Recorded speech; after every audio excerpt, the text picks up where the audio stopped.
Shalom from Jerusalem. I welcome you to the second lecture of our series focused on the Indo-Pacific, which is really probably the most important strategic arena in the world nowadays. Now we have the privilege of hosting Professor Eyal Ben Ai. He's a senior researcher at the Jerusalem Institute for Strategy and Security. He's an anthropologist, a sociologist, who has carried out research on the armed forces of Japan, Taiwan, and Israel. Professor Ben Ai completed his PhD at Cambridge University and was a professor at the Hebrew University of Jerusalem. He specializes in East Asian security, the IDF, the Japan Self-Defense Forces, and issues related to the armed forces of democracies. He has authored and edited over 25 books, mostly on the armed forces, but also about early childhood education, local communities in Japan, and popular culture in East Asia. Ben Ai served as director of the Harry S. Truman Institute at the Hebrew University and chair of the Israel Anthropological Association, as well as in select IDF committees and consultant for the IDF Behavioral Science Center. Professor Ben Ai will speak today about Japan, a tipping point for the defense and foreign policy of this country. Thank you, Ephraim. Good morning, good afternoon, or good night to whoever I'm speaking to. I'm sharing my screen, so just let me know if it works. Works, great. Okay. The argument or the contention I want to make is that after a long and sustained set of processes going back probably 30 years, in and around the Ukraine war, Japan is at a tipping point in terms of its defense and foreign policy. Today, I will emphasize more the defense policy and the foreign policy as it is related to it. When I say a tipping point, it's the combination of the Ukraine war and how it was perceived and acted upon within Japan, and the continued threats of China, Russia, and North Korea. Among the actions that Japan has undertaken, I would mention three, which to an extent were unthinkable even 10, perhaps 15 years ago. The first one is the doubling, quote unquote, of the defense budget. It's not there yet. A strengthening of the self-defense forces and the Coast Guard, and furthering of bi- and multilateral frameworks, so that what we have today is a situation in which Japan is enclosed, enmeshed in a very, very dense network of multinational, multilateral ties. I want to explain what lies behind these developments, and I'll end with a very, very short comment about the election of President Trump and the coalition politics, or the problem that the dominant party, the Liberal Democratic Party, has lost its majority in the Japanese parliament, the Diet.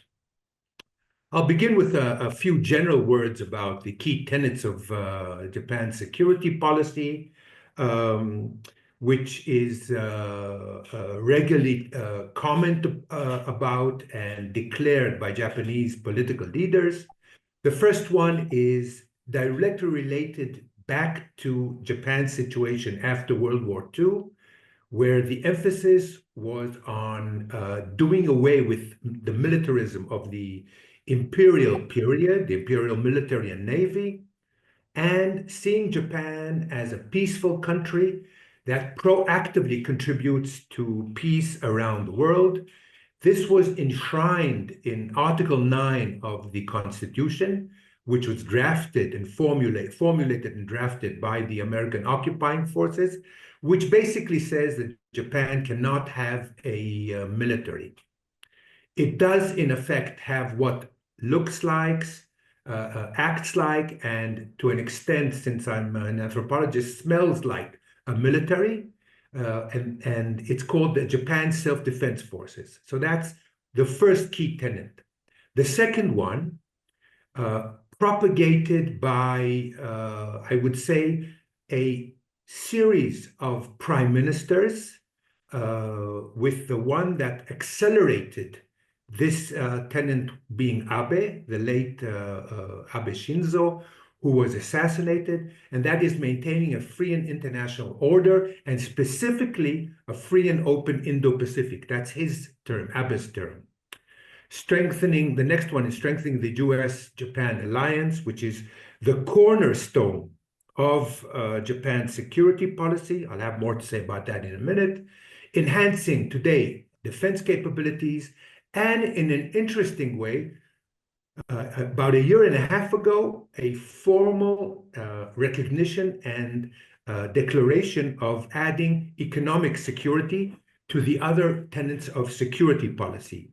What we have now is Japan, I would say, forming something which is akin to the European idea of comprehensive security, which is marrying the military aspect to technological, economic capabilities, and, of course, social resilience.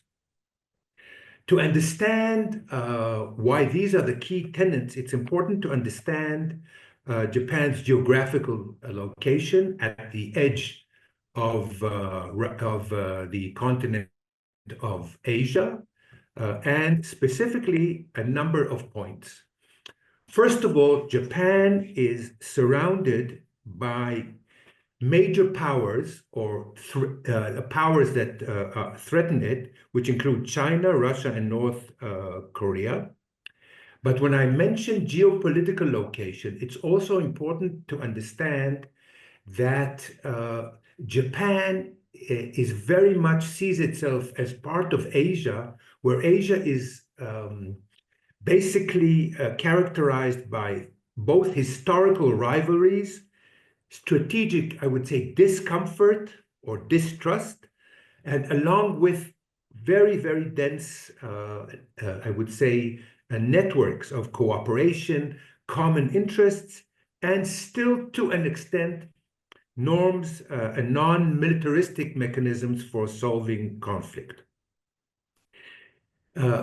Going back to Japan's geographical location, we can understand that being an island at the edge of the continent, Japan is almost totally reliant on global trade and supply chains for import and export, for its economic success. And therefore, we understand that sea lanes and air lanes are a strategic consideration for the country. I'll just mention that for that reason, the Japanese leaders for quite a long while have seen the major emphasis in building up a defense force being the Navy and the Air Force rather than the Army or the ground forces, which were quite strong during the Cold War, when there was a threat of an invasion by the then United Soviet Union. Of course, the area is characterized by a lack of regional coherence, unlike, say, the European Union. Very, very, I would say, strong regional tensions that include territorial disputes for Japan with Russia and China. But more widely, the area is characterized by tensions in and around Taiwan, the Koreas, and of course, from the Japanese point of view, tensions around what could be called the choke points around the sea lanes, say the Taiwan Straits, the Singapore Straits, the Malacca Straits, which are very important for Japan's import and export and its trade and supply chains. There are three major threats as Japan sees them: Russia, North Korea, and primarily China, and to an extent piracy on the sea lanes. That's why it has Navy ships in and around Somalia. But more recently, it's the combination of these three: Russia, North Korea, and China, and to an extent Iran, that pose even more complex threats for the country. Let me just go through, I would say, some of them. I'll begin with Russia. Russia has both a direct territorial dispute with Japan. The northern islands, 4 islands, were taken over by the Soviet Union. One, from the Japanese perspective, they were stolen after World War II, populated only by Japanese, and many of the people that are still speaking Japanese. Abe tried to create a conversation, if you like, or even personal ties with Putin, with the idea of trying to solve this territorial dispute. But of course, after the Ukraine war, this died out. Russia also supports China's claims. Russia has very significant cybersecurity threats for Japan, for its infrastructure and for its security. It has already carried out attacks to gather intelligence, disrupt operation, or steal sensitive information. This is something which has been occurring for the last few years. Russia, of course, has military cooperation with China. This is the combination that I was talking about before, including, especially after the beginning of the Ukraine war, joint military exercises very near Japanese waters, both in the south and in the north.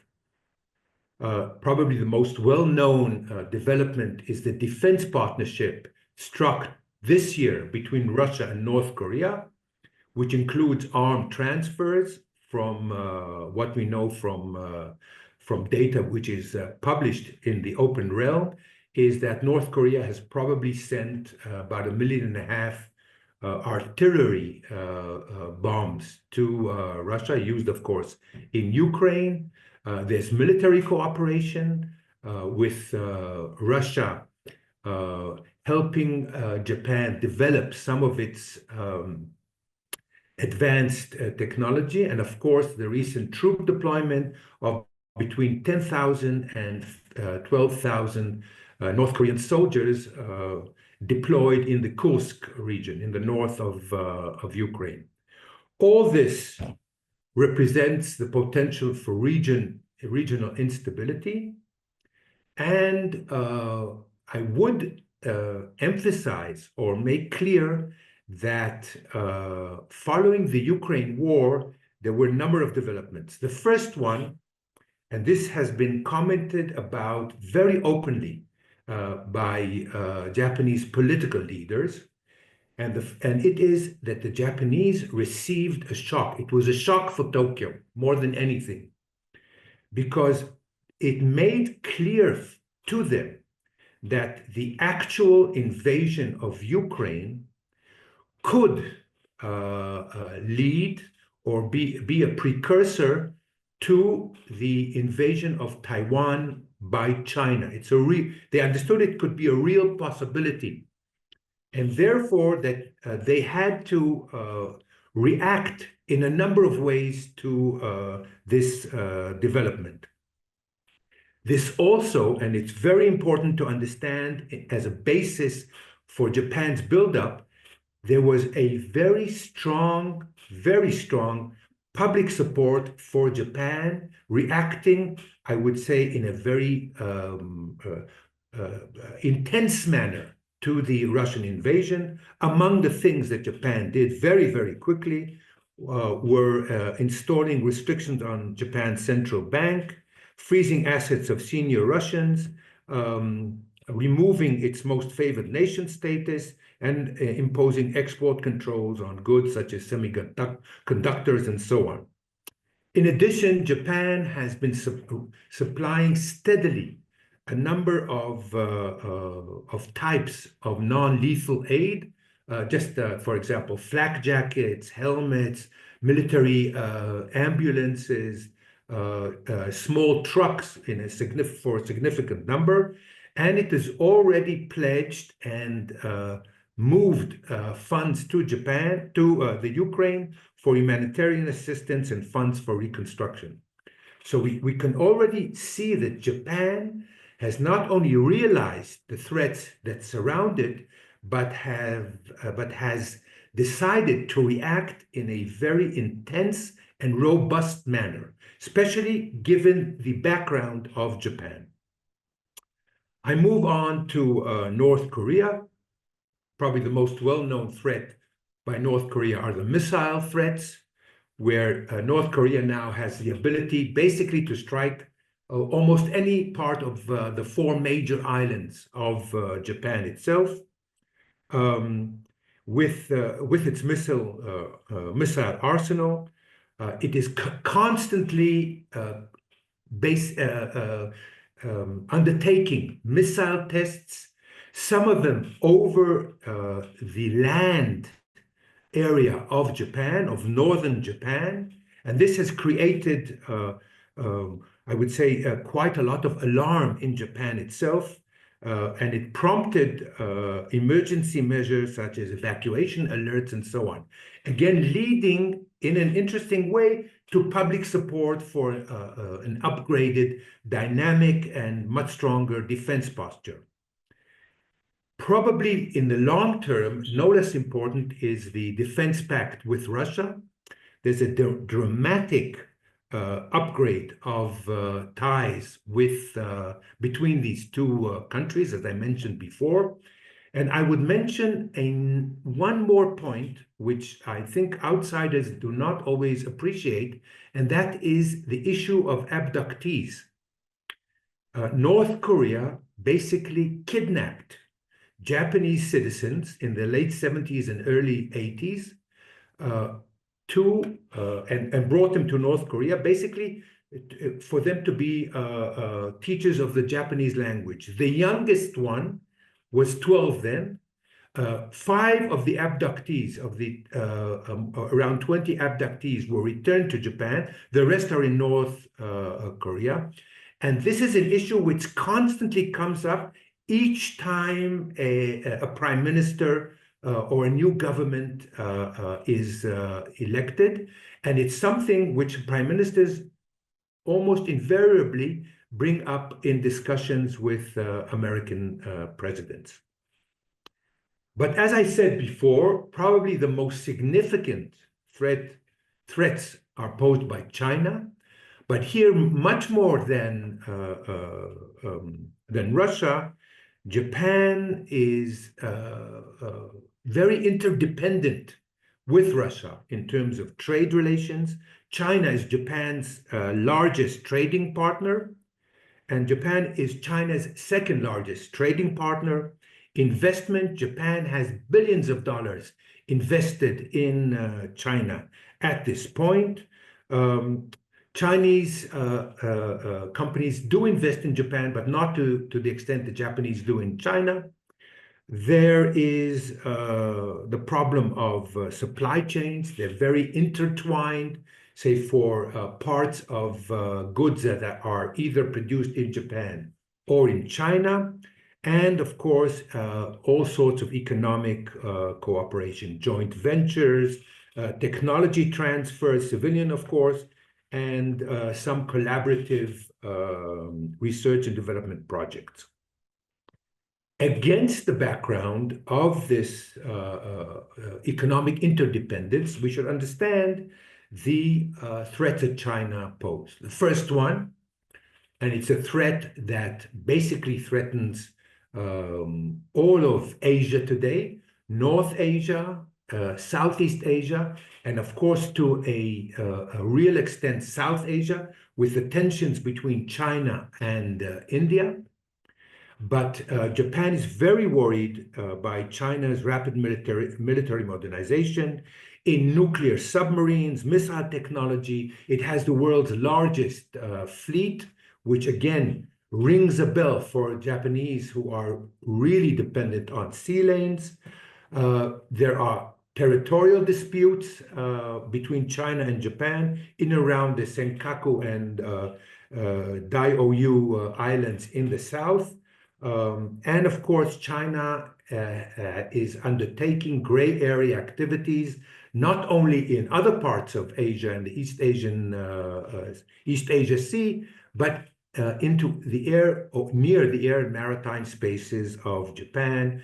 In 2022, there were about 52 incursions of Japanese ships into Japan. But when I say gray area activities, like in other parts of the seas in and around Japan, China has also sent its Coast Guard and its fishing fleet into spaces that Japan sees as belonging to itself. Very aggressive set of activities on the part of China. We can also mention that China has constructed military bases on various atolls and islands in the area. And China also presents cybersecurity threats against Japan. Some of them actually, some attacks have been carried out. It has huge economic leverage in regard to Japan. There have been boycotts of Toyota, Nissan. Whenever a politically sensitive issue comes up, we can see that China uses boycotts. And of course, the biggest powder keg is the potential for regional conflict explicitly recognized by Japan. And here, of course, the realization stated most explicitly by Prime Minister Abe, and later after him by Kishida, the very new prime minister, also in that vein, that Japan, any conflict between China and Taiwan will bring in the Americans, and the minute the Americans are brought in, this means that Japan has a part to play in this conflict. It could be because of hosting American bases. It could be as a supply depot for the American forces. If there's any kind of threat on Japanese soil, for example, in regard to the Southern Island, then Japan will be directly involved. And it was recognized as a very serious situation by a series of prime ministers. And of course, you have the connection between Russia and North Korea and China itself, this combination. So what is Japan doing? The first thing, which I think is crucial for anybody to understand, excuse me, is that Japan sees diplomatic and economic measures and mechanisms as being the most important, more than military ones. This is really important to understand. It's the default is diplomacy and economic measures. And by this, the Japanese mean espousing the policy of a free and open Indo-Pacific, which includes emphases on freedom, democracy, fundamental human rights, the rule of law, and the market economy. And it's concretely expressed in what the Japanese is called Partnership for Quality Infrastructure, which is $110 billion investment, especially in Southeast Asia and some of the Pacific Islands, as an alternative to China's Belt and Road Initiative. Japan has also welcomed China into the new form of the Trans-Pacific Partnership, a free trade agreement that the US left when Trump became president. But let me move on to the more defense-oriented actions undertaken by the Japanese. The first one is the doubling of the defense budget. I use quotation marks because in 2022, Abe declared that Japan will double its defense budget within 5 years by 2027. Japan is a little bit behind that kind of process of really reaching that 2% of the GDP. It was historically 1% of the GDP. Now it's about 1.7 of Japan's GDP. But more than that, Abe was instrumental in creating key strategic institutions and documents. By this I mean the establishment of a National Security Council. I had a very interesting talk with Professor Edward Litvak, who appeared in this forum last week, if I'm not mistaken. And he was instrumental in advising Abe in regard to this. This is a very strong institution within Japan, unlike, say, Israel to an extent, and has been used by Abe and by Kishida. It has began to publish a series of documents. The most important probably is the National Security Strategy and other kinds of documents. Since 1990, Japan has enacted about 30 major legislative acts. And their aim has been to widen the interpretation of Japan's defensive stance and the limitations placed on the country by Article 9 of the institution. The most important one in 2015 was the enactment of the legality of Japan participating in collective defense, so that Japan could come to the aid of other countries, with the idea being that it's an extension of defending the country itself. It met huge, I emphasize, huge, a huge public outcry, demonstrations and so on, in ways that in 2022, when there was a upgrading of the national security strategy, did not. After the Korean War, public demonstrations or public outcries about any kind of move have basically died down. Japan has strengthened the military, especially the Navy and the Air Force and the Coast Guard, with, among other things, I've just mentioned submarines, and Japan's first aircraft carrier since World War II, a whole array of missiles, some of them standoff, and it has begun to emphasize cybersecurity, something which Japan is still very weak at. All of this strengthening of defense capabilities are a basis for what I mentioned before, the bi and especially unilateral defense ties. And I'll just give a few examples. Let's begin with the bilateral ties. First of all, Japan, of course, is part of a whole set of, if you like, multinational frameworks like the UN, the CPTPP, APEC, the G20, and so on. But in terms of defense, I will mention the following points. The first one, of course, is the alliance with the US, which has been the cornerstone or the most important element of bilateral ties. Two developments, very interesting this year, the alliance have marked the alliance.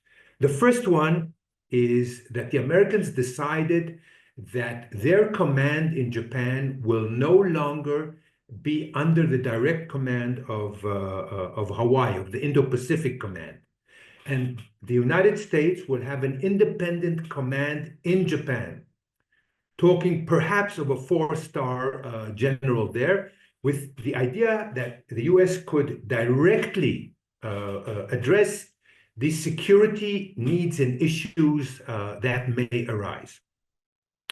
The second one, again, very interesting, of the alliance is the upgrading of the joint force headquarters, which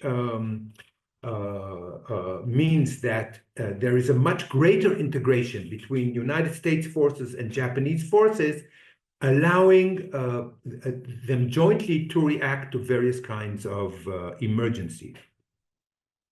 In regard to the Japanese alliance with the United States, I would, however, emphasize that from the Japanese perspective, it is an asymmetric one. What does this mean? There are complaints in Japan that when they want to change something in their defense policy, they almost always consult with the Americans. But when the Americans, and obviously they're a global power, want to formulate a new or to change things in their key strategy points, they only rarely consult with Japan. And Japan sees this as a serious asymmetry. The bilateral ties with South Korea take place against long historical tensions. Today, there is I wouldn't, probably I could call it more than a reapproachment, with a sharing of some information and officer exchanges, port exchanges, and so on. Another very important, I would say, defense partnership is with Australia, with a reciprocal access agreement, a strategic partnership agreement, which means an emphasis on intelligence sharing, defense technology cooperation, joint drills, and so on. This also is very, very characteristic or fits what Japan has created in bilateral frameworks with the UK, Italy, Germany, and France, with the major, if you like, European partners. Very dense bilateral frameworks, very similar to the Australians, not as strong, with Germany being, if you like, with its own ambivalence towards its past, probably being the weakest bilateral framework, but very strong ones with UK, Italy, and France. A 2008 one, which is upgraded now with India, with the emphasis on what they call a joint declaration on security cooperation. It happened this month, which means much more than in the past, the interchange of foreign and defense officials, and the emphasis on maritime security transport.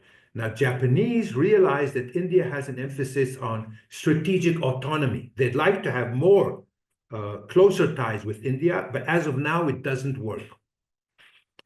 What is interesting in regard to India, however, is that they have institutionalized a 2+2 regular governmental meeting between the leaders. Philippines, a major bilateral, and then, as we'll see, a trilateral arrangement. And I'll just mention, Japan has also a host of other bilateral defense frameworks: Vietnam, Indonesia, Singapore, New Zealand, or Spain. I've just listed out a few. So if we take a step back, we see that with Abe, strengthened much more by Kishida, Japan has realized the importance of, if you like, creating bilateral frameworks which will enable it to address the threats that I listed out before. Among the multilateral frameworks, I'll just mention again a few. The Quad, which has been emphasizing the last few words, especially economic aspects. It's interesting from our point of view because it emphasizes the maritime security. It has close ties with ASEAN in terms of, sorry. Explain what ASEAN is. Sorry? Explain what ASEAN is. Okay. ASEAN is the Association of Southeast Asian countries, of course, and Japan is part of the ASEAN Plus M, which is a forum for discussing defense and security issues, which takes place regularly. It is also encased in ASEAN Plus One. It's a special forum for ASEAN and Japan for defense ministers to discuss various types of common interests among them. What is new is, I didn't write it down here, is the European Union. The European Union, with thousands of North Korean soldiers on the borders of Ukraine, has decided to enhance and fortify, that's the formal word, its ties with Indo-Pacific partners. Now, the European Union, for the first time this year again, has struck a security and defense partnership with Japan. It's the first Indo-Pacific country that it has struck an agreement with. It addresses issues like cybersecurity, piracy, illegal fishing, a measure of intelligence gathering. Distinct from the measures undertaken by the European Union is NATO, which again, NATO recognizes the problems of today's complex security environment. And last year, NATO signed a tailored partnership program between NATO and Japan. Again, this is very new, including emphases on arms control, cyber defense, space security, and so on. And Japan has long been invited to NATO forums. The last one was Kishida before he left the office of Prime Minister, attended a NATO meeting. A number of other points which I would make is the AUKUS, which is the Australia, UK, and US defense cooperation or security cooperation. And there have been regular there's been regular declarations that they're considering asking Japan to join the AUKUS agreement. Very interesting. This year, for the first time, a Five Eyes meeting, the five countries that share intelligence, held a meeting in Tokyo. It was for senior enlisted personnel, still very low level, but it sets a precedent. Again, there has been talk about asking Japan to join the Five Eyes, the problem being that Japan's cybersecurity is quite relatively weak. Among other trilateral frameworks facilitated by the US, we should mention South Korea, Australia, and Philippines. Sorry, I would also add India. So again, coming on top of the bilateral ties, we can see that these trilateral frameworks and various kinds of minilateral frameworks embed Japan in this dense web of ties. I'm starting to lead towards the end of my talk. There are many constraints and limitations. I'll mention only four. First of all, budgetary constraints. It's very difficult for Japan to find the budget for doubling its defense budget and financing a host of new weapons programs. This is probably one of the major challenges facing the coalition now that will be established in Japan. Operational and doctrinal limitations, one of them being that the ISR, the intelligence surveillance and reconnaissance architecture of Japan is very weak. As I mentioned before, it has weak cybersecurity. And this year, the Japanese government has decided to beef up its cybersecurity, and that the figure of 20,000 personnel, which includes civilians in the Ministry of Defense and 4,000 people within the self-defense forces, will comprise this cybersecurity, a large unit. The last problem, which countries around the world are facing, is recruitment to the self-defense forces. This year, the army only reached the military reached only about 51% of the personnel that it needs. So to go on,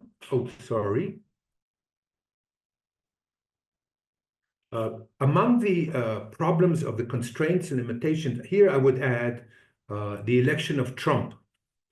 I would make the points I make, and everything is just as most commentary today about the effects of the Trump presidency is. A lot of it is speculation or educated guesses based on his previous record and the people he's put into place. It is very, very clear, probably, that Trump will come with a much more transactional attitude toward Japan, like, as in towards all the allies. In 2000, sorry, in 2019, he demanded that Japan up its contribution from 1.8 billion to 8 billion US dollars for hosting American forces in Japan. But that could be also have been a ploy to get concessions on trade. He's been disdainful of allies, but with his return to the White House and the appointment of Waltz to the National Security Council and Rubio to the as the Secretary of State, they're both hawks. So the thinking in Japan is that probably there will not be any serious withdrawal of US troops from Japan.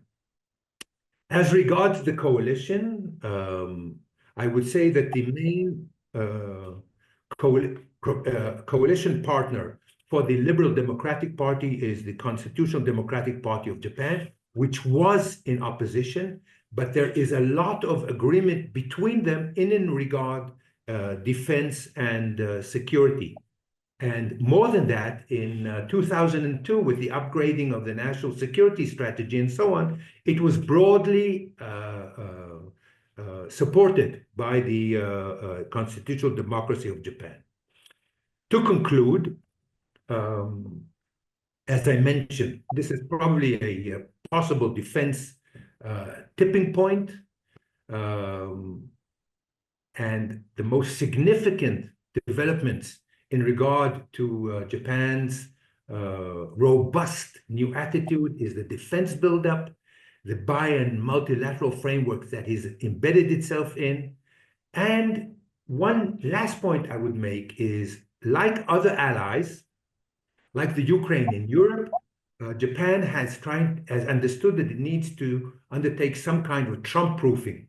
So, for example, the latest agreement between the US and Korea has institutionalized, it's not legally binding, but is tried to institutionalize the trilateral ties between them.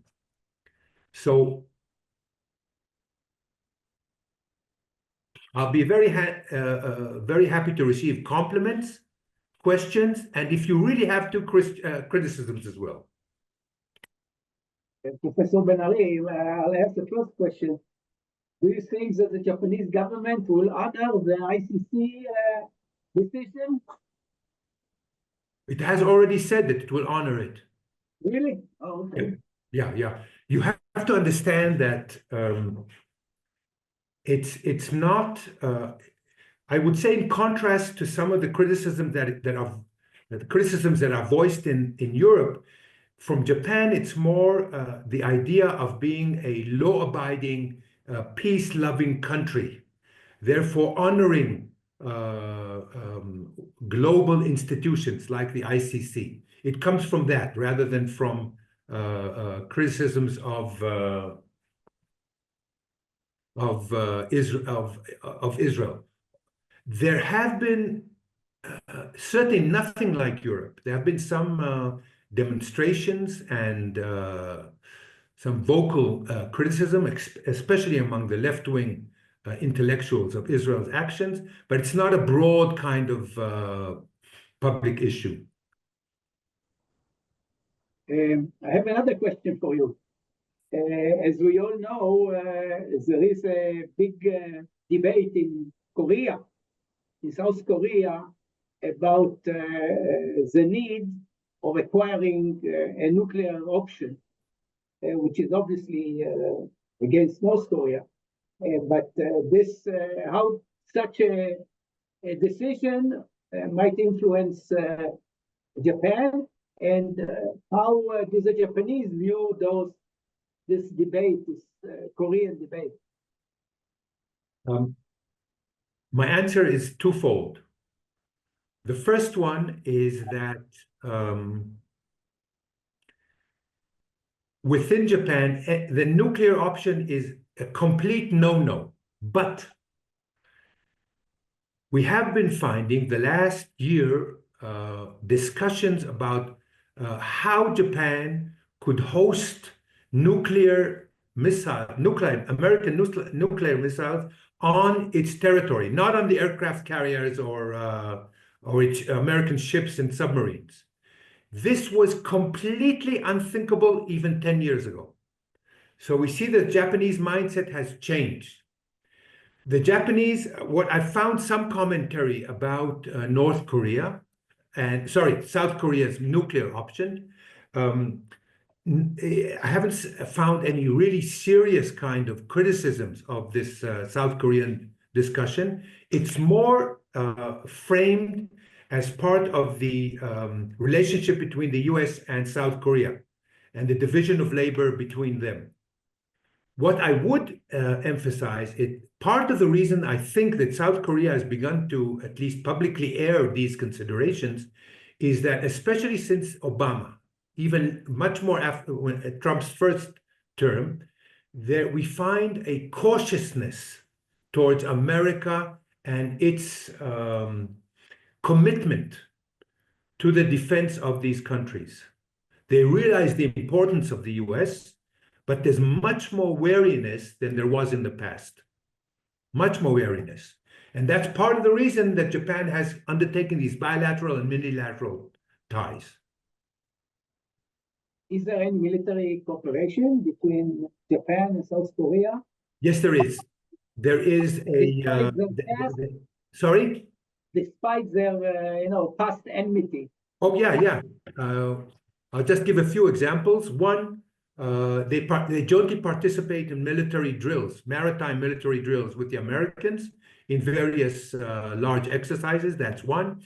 There have been Japanese ships visiting South Korea and South Korean ships visiting Japan. Again, all these unprecedented. There has been an agreement on sharing a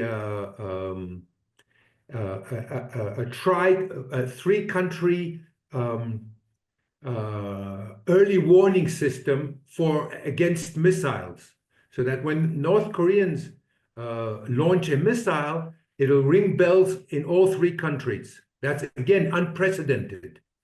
There is a little bit of talk now about some kind of other defense cooperation, but you have to understand that there's still a lot of opposition to this in Korea, not in Japan.